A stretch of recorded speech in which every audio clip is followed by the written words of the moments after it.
Selamat malam semua. Malam ini kita akan belajar bahan kajian baru, yaitu tentang material recovery facility. Untuk bahan kajian ini, kita membagi sub-bahan kajian menjadi 4. Ada yang pertama pendahuluan, yang kedua MRF secara umum, yang ketiga proses pengolahan secara umum, dan terakhir perancangan TPST. TPST di sini ya material recovery facility sendiri ini gitu ya, nama lain. Nah, untuk yang sub 1-3 ini kita akan belajar malam ini. Untuk yang sub 4 kita akan belajar setelah UTS, sehingga materi MRF ini tidak akan diujikan di dalam UTS nanti. Oke, gitu ya. Untuk sub pertama yaitu pendahuluan, di mana di sini akan belajar tentang pengertian dari MRF sendiri ya, pemahaman tentang MRF sendiri. Ya udah, langsung masuk aja ya. Kita ke sub yang pertama.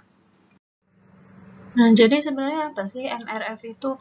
Nah, kalian itu biasanya mungkin lebih familiar dengan istilah TPST, yaitu tempat pengolahan sampah terpadu. Tempat pengolahan sampah terpadu, di sini terjadi apa aja? Sampahnya itu diapakan? Tentunya diolah, karena tempat pengolahan sampah terpadu. Nah, MRF ini artinya ini adalah fasilitas untuk mengolah sampah gitu. Ada fasilitas selain untuk pengolahan, dia juga awalnya harus ada fasilitas pemisahan. Nah, mungkin dong sampah itu datang dari sumber itu sudah dipilah, pasti ada yang tercampur gitu kan. Nah, di TPST ini harus ada fasilitas pemisahan, pemilahan gitu dulu, baru nanti setelah dipisah itu akan diolah. Dan ini TPST ini dia dilakukan secara terpusat. Terpadu itu terpusat maksudnya. Jadi udah dari berbagai sumber. Jadi kalau misalnya ada TPS 3R, nah dari di wilayah itu ada TPS 3R banyak gitu. Dari TPS 3R itu dia dikumpulkan di dalam satu TPST. Paham ya? Dan apa aja kegiatan pokok di TPST? Kegiatan pokok di TPST itu ada 3 kegiatan utama. Yaitu yang pertama, pengolahan lebih lanjut sampah yang telah dipilah di sumbernya. Jadi mungkin ada memang yang sampah-sampah udah dipilah. Contoh tadi yang dari TPS 3R. TPS 3R itu pasti dia sudah dipilah sampahnya ya. Terus pemisahan dan pengolahan langsung komponen sampah kota. Nah, ini kalau misalnya belum dipisahkan berdasarkan sumbernya. Nah, terus yang ketiga, peningkatan mutu produk recovery atau recycling. Jadi sampah yang bukan sampah ya, artinya kalau misalnya dia dipakai lagi itu bukan sampah, tapi material yang memang dia sudah dipilah, terus tapi di TPS 3R itu dia tidak tahu mau diapakan. Nah, itu bisa ditaruh di TPST ini. TPST tentunya mempunyai fasilitas yang lebih lengkap daripada TPS 3R yang kecil-kecil itu. Jadi di sini ada peningkatan mutu produk recovery atau recycling. Nah, sehingga di dalam Peraturan Menteri PU Pekerjaan Umum Nomor 3 Tahun 2013 itu ya, yang mengatur seluruhan tentang ini material recovery facility ini atau TPST ini, dan di situ dijelaskan bahwa fungsi TPST sendiri adalah tempat berlangsungnya pemisahan, pencucian atau pembersihan, pengemasan, dan pengiriman produk daur ulang sampah. Nah, artinya fungsi ini adalah mewakili kegiatan pokok di dalam TPST sendiri. Nih, tempat berlangsungnya pemisahan berarti dia mewakili ini ya kan, yang belum terpisah, yang belum terpilah, sampah-sampah yang belum terpilah. Terus kemudian pencucian atau pembersihan. Nah, setelah dipisah, dia dilakukan pencucian atau pembersihan untuk sampah-sampahnya itu. Ini baik yang belum dilakukan pemisahan atau yang sudah dilakukan pemisahan dari sumbernya, dari TPS 3R tadi ya, misalnya, atau dari sumber yang rumah-rumah warga atau apapun yang memang sudah datang dengan kondisi sudah dipilah, maka tinggal dilakukan pencucian atau pembersihan terhadap sampah yang sudah atau material yang sudah dipilah tersebut. Misal plastik ya, plastik sudah dibedakan dengan plastik. Contoh kan kita sering menjumpai ada botol-botol gitu ya. Ada botol-botol bekas minum yang sudah dipilah dari TPS 3R atau dari sumbernya.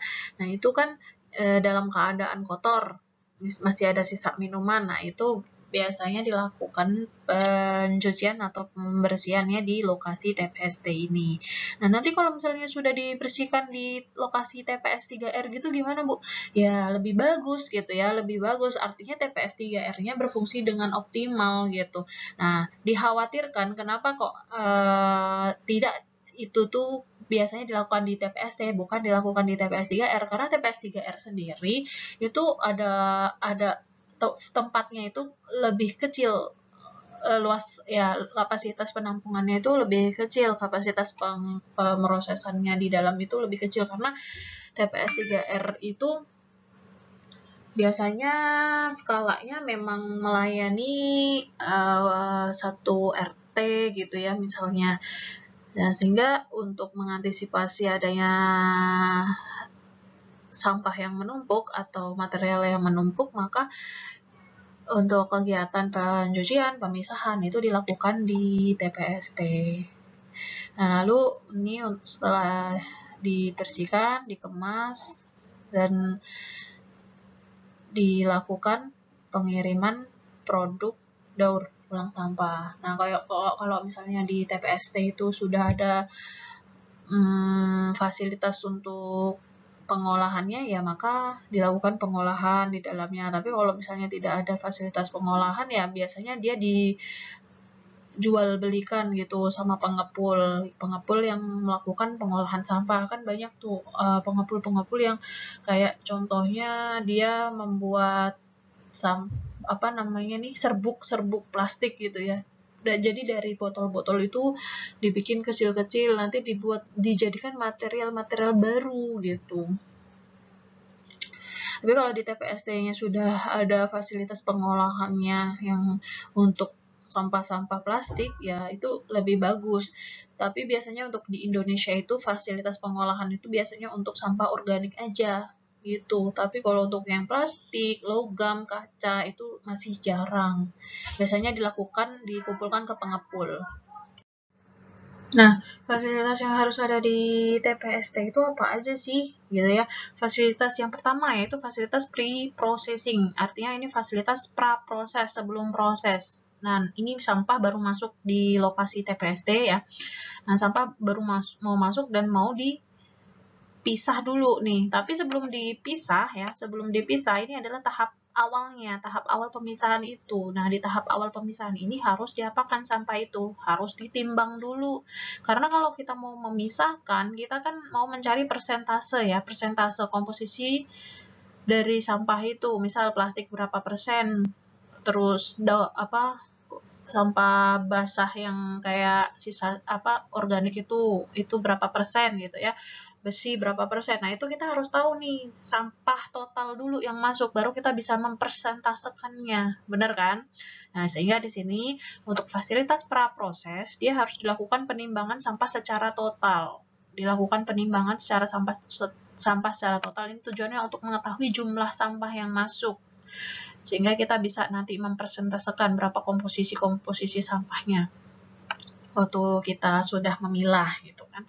Nah, di fasilitas praproses ini juga ada penerimaan dan penyimpanan. Penyimpanan ini fungsinya supaya kita punya area agar misal sampah ini lagi trennya lagi besar gitu ya, lagi full gitu ya. Kita punya cadangan area penyimpanannya. Jadi nggak menumpuk gitu. Nanti jadi ada space untuk menyimpan sampah, misalnya lagi puncaknya sampah itu ada, bisa dimengerti ya. Nah, lalu fasilitas pemilahan ini ya untuk memilah sampahnya gitu. Nah, pemilahan sampah ini bisa dilakukan secara manual dan juga secara mekanis. Kalau manual ini artinya melibatkan tenaga kerja gitu ya. Melibatkan tenaga kerja ini biasanya tenaga kerjanya diambil dari siapa? Dari pemulung-pemulung yang ada di TPA gitu. Nah, di TPA itu kan kalian mesti banyak menjumpai itu pemulung-pemulung ya kan. Nah, itu kalau di daerah itu dia memiliki TPST, maka pemulung-pemulung tadi itu harus diarahkan ke TPST, sudah bukan di TPA-nya. Karena kenapa? Jadi itu udah diatur tuh di Permen PU yang mengatur tuh peraturan sendiri gitu. Kalau pemulung itu wajib diarahkan ke TPST. Jadi pemulung tuh kan dia udah mempunyai skill untuk melakukan pemilahan sampah. Jadi udah cekatan, udah telaten dan udah ngerti mana-mana jenis sampah gitu. Sehingga untuk yang manual ini biasanya yang diperbantukan adalah tenaga kerja dari pemulung. Oh iya, saya juga lupa nih, fungsi dari penyimpanan di sini, area penyimpanan ini juga salah satunya ini untuk menyimpan di mana misal nih kegiatan proses pengolahannya itu tidak terjadi secepat dari proses sampah yang datang gitu. Jadi proses pengolahannya ini membutuhkan waktu yang lama, sedangkan sampah itu dia berdatangan terus-terusan lagi puncak-puncaknya gitu ya. Nah, kalau proses pengolahan itu kan pasti lebih lama ya kan. Ada yang membutuhkan waktu lebih lama, ada yang memang cepat gitu ya. Nah, untuk mengantisipasi proses yang lama itu, misalnya prosesnya lama tapi sampahnya yang datang itu terus-terusan kan akhirnya menumpuk juga. Makanya di sini disediakan area fasilitas penyimpanan tersebut gitu ya. Lanjut ke sini tadi ya, melanjutkan ini yang tadi untuk peralatan yang manual, untuk yang secara manual sudah kita melibatkan tenaga kerja dari pemulung. Nah, ini untuk yang untuk yang mekanis di sini pasti tentunya menggunakan suatu alat. Nah, alat yang memisahkan sampah berdasarkan ukuran ini ada sendiri. Untuk memisahkan berdasarkan berat jenis itu juga ada sendiri. Nah, kalau yang untuk ukuran ini berarti secara besar kecilnya si material tersebut. Nah, sedangkan kalau untuk yang berdasarkan berat jenis ini kita lihat nih sama-sama nih si materialnya itu besar, tapi massa jenisnya ada yang ringan, ada yang berat. Nah, itulah yang dinamakan alat pemisahan berdasarkan berat jenis. Contoh saya kasih contoh misalnya sama-sama plastik botol minum. Sama-sama plastik botol minum ukuran 1 liter, tapi yang satu dari kaca, yang satu dari plastik. Itu kan berat jenisnya berbeda gitu ya. Nah, itu nanti di TPST, di fasilitas pemilahan itu ada tuh masing-masing jenisnya. Tapi saya yakin di Indonesia kalau mekanis ini masih belum ada, pasti masih secara manual. Dan kalau misalnya mekanis, dia itu juga penerapannya itu tidak 100% mekanis, pasti ada bantuan dari tenaga kerja yang manual juga, karena kadang mesin ini dia tidak bisa optimal. Dia memang cepat prosesnya kalau pakai mekanis, cuman ya tidak bisa tingkat ketelitiannya kadang juga berbeda gitu. Kalau untuk tenaga manual dia lebih tahu tuh dalam pemisahan, cuman prosesnya dia lama gitu. Oke, gitu ya untuk alat-alatnya sendiri saya tidak akan membahas terlalu banyak.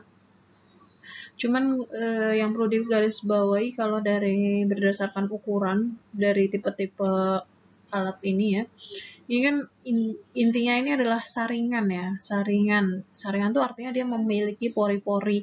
Nah, mungkin yang membedakan alat-alat ini itu dari segi bentuknya atau mungkin dari segi besar pori-pori saringan dalam saringan itu gitu, atau mungkin cara kerjanya bisa rotary gitu ya, berputar, atau misalnya dengan pengayakan gitu. Nah, itu yang intinya yang membedakan dari alat-alat ini. Tapi saya untuk per jenis gini saya juga nggak akan paham betul bagaimana cara kerja dari masing-masing si alat ini gitu ya. Kalau kalian tertarik, kalian bisa tuh cari sendiri, googling sendiri bagaimana cara reciprocating screen ini bekerja atau trommel screen ini bekerja gitu.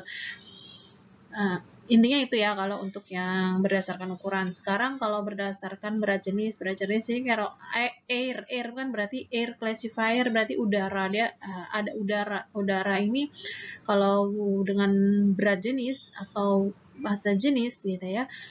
Kalau dari berat jenis, maka kalau ada air berarti kan ada udaranya diblowerkan, kayak disemburkan di sampahnya, di materialnya gitu. Nah, material yang memiliki massa jenis atau berat jenis yang ringan, dia akan terangkat gitu ya, terpisahkan. Sedangkan untuk berat jenis yang berat, misal kayak logam gitu, dia akan jatuh ke bawah gitu. Nah, untuk pemisahan inersi ini berdasarkan percepatan gitu. Percepatan si material itu sama aja prinsipnya. Dia pakai percepatan, dia artinya kalau misalnya yang ringan, dia akan, misalnya kita punya bentuknya kayak gini ya, alat pemisahannya kayak gini. Nah, maka yang ini kan arahnya ini kayak lift gitu loh, kayak apa ya, kalau di bandara itu kayak eskalator yang bentuknya itu kayak gini gitu. Yang untuk barang-barang kita itu kalau di bandara kan kayak gini bentuknya, lurus aja. Nah, ini tapi dia berjalan gitu ya. Nah, kalau ini dia agak gini gitu, dibuatnya agak gini, agak miring. Nah, ini yang ringan kayak kertas misalnya atau plastik, dia akan ikut terbawa karena dia tidak akan jatuh, dia tidak punya gravitasi. Dia maksudnya masanya dia nggak terlalu besar sehingga dia ringan, dan ringannya itu dia akan terbawa ke atas. Sedangkan yang kayak besi itu karena dia memiliki berat yang besar ya, massa yang besar, maka berat jenisnya kan artinya besar juga, dan itu dia akan turun ke bawah gitu. Nah, kalau flotasi pakai teknik pengapungan. Nah, yang ringan berarti yang mengapung, maksudnya yang berat jenisnya ringan, yang lebih kecil mengapung, sedangkan yang ini dia jatuh. Gitu aja prinsip-prinsipnya kayak gitu. Nah, untuk kalian supaya lebih paham lagi, saya akan kasih video terkait pemisahan material di TPSD, tentunya yang menggunakan alat mekanis ya. Silakan disimak. Material recovery facilities, or MRFs, are where recyclables go after they leave the curbside bins. The MRF sorts, processes, and bales these recyclables to be shipped to manufacturers. First, all the materials are unloaded and placed onto a conveyor belt in preparation for sorting. They then fall onto an inclined screen and are sorted by gravity and shape. The paper products travel up the screen. While the paper products travel up, containers fall back and through the screen onto a new conveyor that takes them to their next step in the sorting process. This process isn't foolproof. Workers sort out trash and misdirected recyclables by hand. This lessens the amount of contamination in the final recycling load. The paper products are dropped into a holding container that waits at the end of the conveyor, then baled. Plastic bags are the #1 problem at a MRF. While they are recyclable, a MRF can't process them. Take plastic bags to a grocery store, and they will take care of recycling those. The containers that previously rolled down and through the screen begin the next step with super strong magnets that attract steel. They pick steel products up and move them to another conveyor that delivers them to their appropriate holding container. Magnets don't attract aluminum, so it's sorted through a kind of reverse magnet called an eddy current, which shoots the aluminum products into a catch bin. Next, the heavier glass falls into a pit, while the lighter plastic materials load onto the next conveyor belt for further sorting. The now broken glass, called cullet, is then shipped to a glass recycling facility. Sometimes plastics are manually sorted, but more and more this is done through optical sorting. This means the plastic is scanned and sorted by puffs of air into groups of type and color. #1 plastics are taken out of the process, stored, and baled. Plastics the scanners don't pick up are further sorted by workers into specific groups.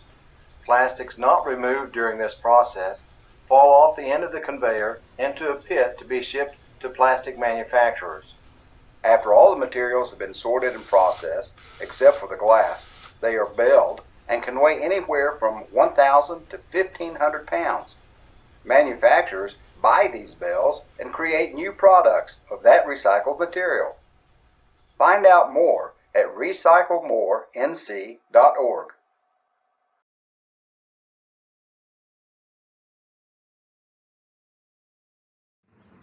Dan ini adalah tampak atas dari lokasi site plan ya, atau site plan dari fasilitas TPST sendiri, fasilitas MRF ini.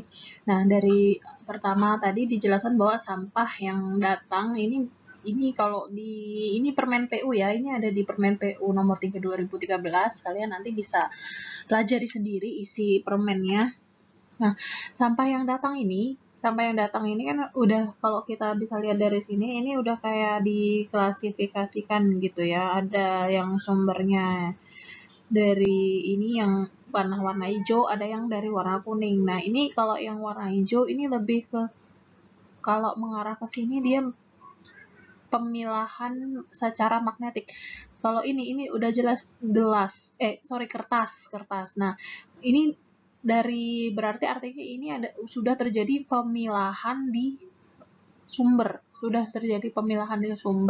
tapi belum terlalu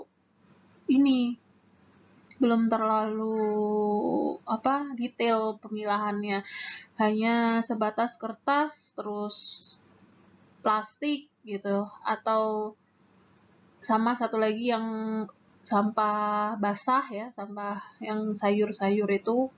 Nah, kalau yang sayur-sayur dia udah nggak masuk sini, dia udah ada area sendiri, area composting gitu ya, di luar area ini. Nah, sedangkan ini untuk sampah-sampah yang kering, bukan sampah basah. Nah, untuk sampah kering di sini juga udah dikategorikan, yang di khusus TPST ini dia sudah ada kertas dan juga sudah ada untuk yang non kertas. Artinya ini selain kertas ya, berarti plastik, terus mungkin kayak kayu, kaca, logam, itu masih di sini dia. Nah, untuk prosesnya sendiri ini udah berbeda nanti. Ini masuk ke pencacah kertas gitu ya. Sedangkan ini harus melalui proses pemfilteran lagi, penyaringan lagi, screeningan lagi gitu. Nah, nanti hasilnya ini akan dikompaksi nih. Sehingga bisa setelah dikompaksi dia bisa didistribusikan ke pengepul gitu misalnya. Nah, lalu untuk yang sampah residu bagaimana? Dari yang tidak dikompaksi, residu ya, yang nggak lolos dari ini, dia akan dimasukkan dan diangkut ke TPA gitu. Kurang lebih seperti ini ya gambar ininya, gambar tampak atasnya. Tampak atas atau tampak semi atas dan samping gitu. Kalau dilihat dari ini nggak sepenuhnya atas, ini tampak 3D-nya juga, tampak sampingnya juga. Kita cukupkan lah ya yang untuk fasilitas pemilahan. Sekarang kita masuk ke fasilitas pengolahan. Fasilitas pengolahan di sini yang pertama kita akan melakukan pengolahan secara fisik. Ini yang paling gampang. Secara fisik itu secara paling gampang ya. Fasilitas pengolahan secara fisik ini biasanya untuk mengurangi dari ukuran sampah tersebut. Jadi yang semula ukuran sampah itu besar-besar, di sini kita lakukan pencacahan. Pencacahan ya, supaya ukurannya lebih kecil dan bisa dikompaksi dan bisa didistribusikan ke pengepul-pengepul tadi gitu. Nah, peralatan yang digunakan biasanya ini hammer mill, shader. Nah, kalian bisa cari sendiri ya supaya tahu alatnya seperti apa gitu. Terus lanjut ke fasilitas pengolahan yang lain. Fasilitas pengolahan yang lain ini biasanya dikelompokkan berdasarkan yaitu tadi jenis komposisi sampah sendiri. Kalau sampah basah ya berarti harus di composting ya, atau buat briket gitu ya. Briket itu kayak ini nih, kalau kalian belum pernah tahu briket nih, dia kayak arang tapi dia dari biomasa. Ya, arang pun sebenarnya juga biomasa ya, tapi briket ini lebih memiliki keunggulan daripada arang. Nah, coba nanti kalian cari tahu ya, briket secara ini lebih dalam. Yang jelas ini pemrosesannya ini beda dari arang briket ini. Terus selanjutnya, selain composting sama briket, kalau composting ini kan secara berarti fasilitas pengolahan yang secara biologis ya. Nah, kalau yang briket ini seperti thermal, pengolahan apa ya, menggunakan panas, menggunakan api, sehingga dia bisa membentuk kayak arang begini gitu. Nah, ini udah dicetak, briket yang udah dicetak. Awalnya ini dari sampah basah, terus kemudian dia menjadi ini ya, setelah di api, dibikin ininya. Nah, karbon lah ya. Karbon, arang tuh kan karbon. Kayak dikasih api jadi karbon gini. Terus dihancurkan, terus dicetak menjadi briket ini. Nah, ini bisa digunakan untuk ini ya. Ya masak gitu-gitu lah ya briket ini. Sumber-sumber energi gitu juga. Dan selain dari pengolahan biologis dan ini briket ini kalau kalian familiar ada tuh kayak yang untuk pengolahan plastik ya, yang sampah-sampah yang tidak sampah basah. Artinya sampah itu kadar airnya sedikit. Nah, contohnya kayak plastik misalnya. Plastik itu kalau dijadikan, kan sekarang lagi marak plastik jadi BBM gitu ya. Nah, itu tekniknya itu menggunakan teknik pengolahan dengan pirolisis. Pirolisis, jadi dia dibakar, sampah plastiknya dibakar tapi tidak ada oksigen di dalamnya. Pembakarannya itu tanpa oksigen, jadi tertutup gini. Ini tertutup sampahnya di sini. Nah, ini sampah, misalnya sampahnya di sini ya. Ini benar-benar tertutup sehingga ini pemanasnya misalnya. Sehingga dia tanpa oksigen karena ini tertutup ini.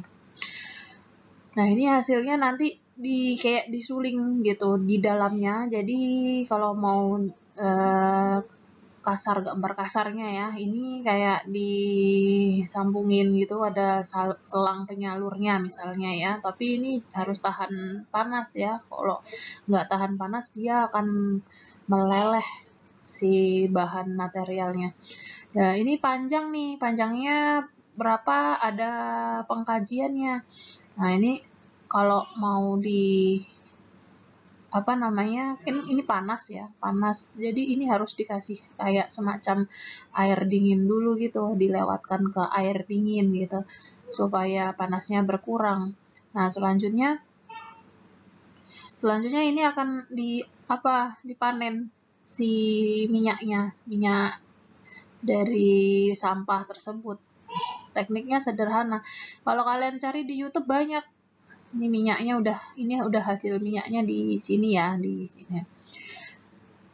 Ini namanya teknik pirolisis tanpa menggunakan oksigen. Oh, ini tadi pakai oksigen briket ini. Nah, terus ada lagi insenerator, pakai insenerator. Insenerator itu juga sama pembakaran ya, pembakaran. Tapi bedanya kalau ini tanpa oksigen, insenerator itu justru lebih banyak oksigen. Dia kalau kita bakar sampah di halaman rumah, maka asapnya akan hitam, ya kan? Nah, kalau insenerator ini buangan asapnya tidak hitam, karena dia banyak oksigennya. Jadi yang keluar itu bukan CO-nya, tapi CO2. Karena banyak oksigen, dia bukan CO yang keluar, tapi CO2. Hitam itu kan karena dia CO yang keluar. Kalau di halaman-halaman rumah kita ya, itu kalau misalnya asap-asap yang terbentuk itu hitam-hitam ya berarti dia kurang tuh oksigen. Oksigennya kurang. Sehingga yang terjadi keluarnya CO tadi. Nah, kalau yang di insenerator tuh memang lebih kayak lebih dibuat ramah lingkungan gitu. hasil buangannya, sehingga sudah tidak menghasilkan CO. Kan yang paling berbahaya itu di udara adalah CO, bukan CO2. Oke, gitu ya. Nah, ini penjabaran dari pengolahan secara fisik tadi. Jadi kalau kita lihat sekilas ini rangkuman dari yang ada di Permen PU. Kalau kita lihat sekilas ini pemilahan. Jadi sebenarnya pemilahan tadi, fasilitas pemilahan tadi itu adalah sudah merupakan proses pengolahan sampah secara fisik. Kalau kita tahu kepanjangan TPST sendiri kan tempat pengolahan sampah terpadu, artinya untuk pemilahan sendiri tadi sudah dianggap sebagai pengolahan secara fisik gitu ya. Nah, selanjutnya ini pencacahan gitu. Nah, kalau yang pemilahan tadi, nah ini mengulang lagi dia di pemilahan ya. Nah, nggak usah diulang ya, jadi saya bacakan aja. Jadi kayak ada untuk pemilahan saja berdasarkan nilai massa jenis atau densitas berat jenis ya. Artinya dia dilakukan secara gravitasi gitu ya, yang tadi saya jelaskan. Kalau berat dia berarti jatuh, kalau ringan dia ke atas gitu ya. Terus berdasarkan pemilahan dengan magnet, ini kalau mau memisahkan logam-logam ya yang bisa ditarik sama magnet. Terus untuk pemilahan berdasarkan nilai adsorbansi ini kayak yang menggunakan cahaya gitu ya. Adsorbansi, masih ingat ya, kayak itu loh, dulu di laboratorium lingkungan kan berapa nilai adsorbannya gitu kan. Nah, itu kan berarti pakai panjang gelombang ya, pakai panjang gelombang cahaya yang di spektrofotometer itu ya kan. Nah, ini artinya dia mau memisahkan apa nih, dia mau mencari sampah jenisnya yang kaca, yang gelas gitu, yang tembus cahaya gitu ya. Selanjutnya untuk proses pengolahan sampah secara biologis, ini selalu kalau biologis tuh kaitannya dengan proses anaerob dan aerob. Kalau proses anaerob berarti dia prosesnya tanpa menggunakan oksigen, mikroorganisme ya. Biologis itu pasti selalu menggunakan mikroorganisme, dan mikroorganisme itu ada dua jenis, anaerob dan aerob. Kalau anaerob tidak menggunakan oksigen, bakterinya, mikroorganismenya, sehingga yang dihasilkan adalah gas metan, bukan CO2 gitu. Kalau aerob dia bakterinya menggunakan oksigen, artinya yang dihasilkan nantinya akan CO2 gitu. Ingat aja kalau anaerob tanpa oksigen yang dihasilkan CH4. Kalau aerob menggunakan oksigen yang dihasilkan CO2 gitu. Lalu yang dihasilkan tuh maksudnya ini ya, dalam proses penguraian sampahnya sendiri itu gitu. Nah, terus yang untuk proses pengolahan sampah secara kimia, ini yang tadi saya singgung sedikit tentang pirolisis, insenerator gitu ya. Ini ada pengeringan, ada pirolisis, ada gasifikasi, ada insenerasi, ada plasma gasifikasi. Oke, yang pertama pengeringan dulu ya. Pengeringan ini kalau kita pahami kata-kata pengeringan ini berarti dia ada suatu pengurangan kadar air dari sampahnya ya. Pengurangan kadar air yang dilakukan biasanya dengan proses misalnya penguapan gitu ya, atau memang penguapan lah ya, penguapan, intinya menguapkan kadar air dari si sampah itu. Dan biasanya ini proses pengolahan dengan pengeringan ini biasanya diawali dengan mencacah si sampahnya tersebut. Setelah dicacah ya, kalau sampah dicacah artinya kan dia gini deh, kita punya bongkahan sampah yang kayak gini sama yang sudah dicacah ya, bongkahan ini dicacah menjadi kecil-kecil gini. Nah, proses penguapannya kira-kira lebih cepat mana? Yang ini atau yang ini? Ya, tentunya yang ini ya, karena dia permukaannya itu lebih banyak, lebih luas ya permukaan dari si materialnya. Nah, kalau ini nasi deh, ibaratnya nasi aja. Nasi kalau dia menggumpal kayak gini, panasnya lama hilang, ya kan? Tapi kalau kayak di beber-beberin gini, maka dia lebih cepat dalam melakukan penguapan. Begitu ya. Selanjutnya untuk gasifikasi. Gasifikasi ini kalau kita lihat dari penamaan katanya aja gas kan awalnya. Artinya dia dalam prosesnya ini akan menghasilkan gas. Nah, gas yang diharapkan di sini adalah gas karbon dioksida, gas CO dan gas hidrogen gitu ya. Standar dari pembakaran kan CO2, CO dan hidrogen gitu. Dan untuk gasifikasi ini dibutuhkan suhu yang lebih tinggi daripada pemanasan yang pengeringan tadi.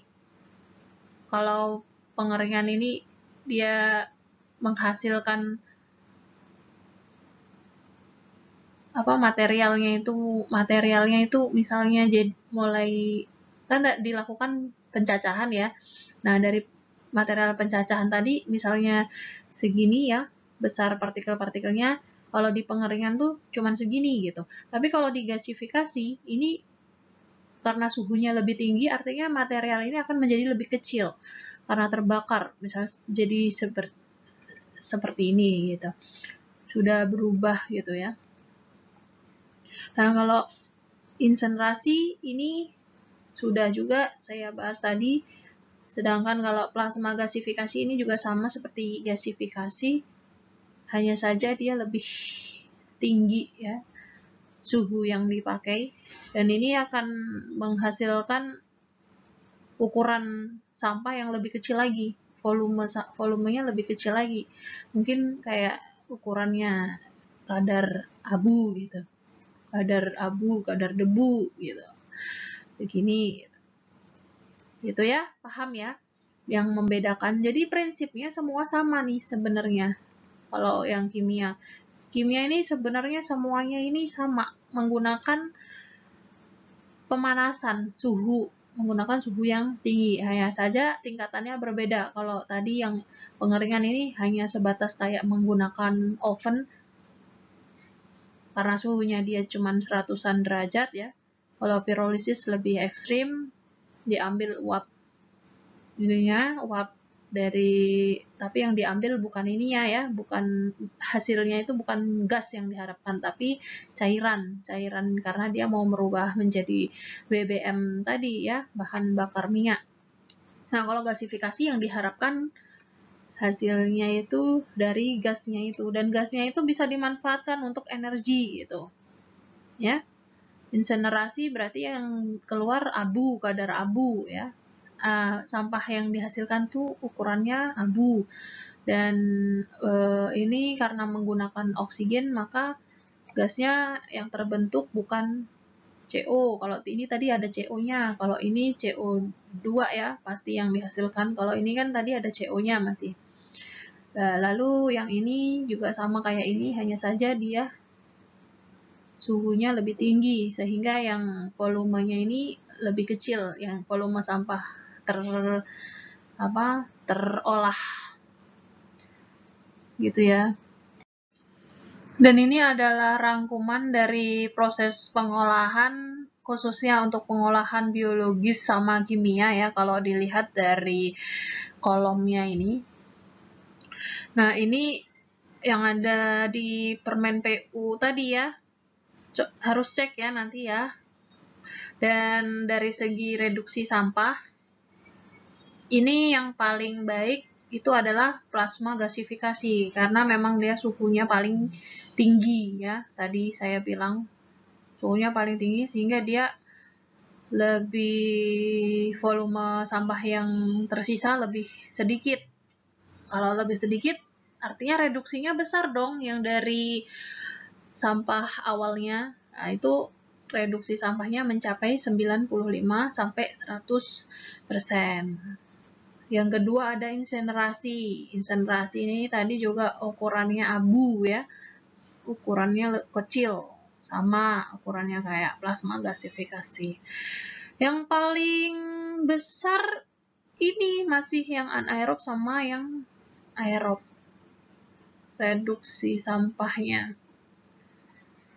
Tapi ini cocoknya itu kalau biologis ya memang cocoknya untuk sampah organik. Kalau untuk sampah plastik diginikan yo efisiensinya ya sangat kecil sekali. Anorganik ya, kayak kertas diginikan mungkin masih bisa, tapi ya cuman 30-50% atau segini gitu. Selanjutnya dari segi lahan, nah ini anaerob tuh karena prosesnya lama dibanding aerob, maka butuh lahan yang lebih besar daripada aerob ya. Untuk pirolisis kecil, ini kimia ini kecil semua. Dari segi residu yang dihasilkan, ini anaerob ini menghasilkan kompos cair atau jadi air lindi itu bisa digunakan untuk kompos cair ya. Karena air lindi itu banyak mengandung nutrien-nutrien dari sampah itu, penguraian-penguraian sampah itu, banyak nutriennya sehingga bisa dijadikan kompos cair. Nah, terus kompos padat, terus gas bio karena dari hasil anaerob menghasilkan gas metan tadi ya.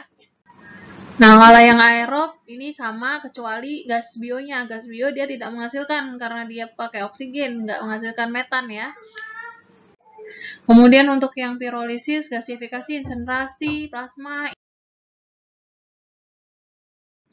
Ini adalah proses pengolahan yang secara kimia tadi. Jadi yang seperti yang saya jelaskan tadi, kalau pirolisis itu kan hasil akhirnya itu kayak BBM ya. Char, tar, terus ini singas itu kayak gas ya, gas yang dihasilkan. Pasti kalau dalam pemanasan itu pasti ada gas yang dihasilkan ya. Dan untuk singas ini terjadi juga di gasifikasi dan plasma gasifikasi. Sedangkan untuk ini ya, abu ini karena pemanasannya sangat suhunya sangat tinggi, maka yang dihasilkan tuh abu juga termasuk. Kalau ini masih bentuknya hasil proses pengolahannya masih ada nih sampahnya ya, residu, sampah residunya. Nah, kalau ini yang dihasilkan residunya itu udah wujudnya udah abu. Untuk yang plasma sama gasifikasi. Plasma gasifikasi sama insenerasi. Lalu untuk kestabilan proses. Ya, kalau kestabilan proses ini tidak stabil karena gas yang terbentuk ya emang karena tergantung dari jenis sampahnya. Atau tergantung bisa juga dari kondisi-kondisi setempat gitu. Kalau yang stabil-stabil ini karena memang dia kayak ini dikasih oksigen ya, makanya hasilnya juga ya pasti kayak gitu. Ini juga dikasih oksigen, hasilnya stabil. Terus dari investasi, dari biaya sendiri yang paling mahal kalau kita lihat ini proses awal ya, investasi itu berarti biaya awal yang dikeluarkan paling tinggi ini ya untuk anaerob karena dia membutuhkan lahan yang besar. Tapi 11-12 lah ya sama ini gasifikasi, terus ini sama plasma gasifikasi. Ya, untuk biaya kayak gini ya. Yang paling murah pirolisis karena memang cuman bentuknya wadah biasa gitu ya, wadah tertutup gitu, terus dipanasin gitu. Kan nggak membutuhkan yang tinggi-tinggi ini biaya pembuatannya. Tapi kalau untuk operasionalnya, pirolisis ini termasuk tinggi, 300.000. Karena dia butuh untuk membakar itu butuh energi juga kan. Nah, energi itu juga dibeli.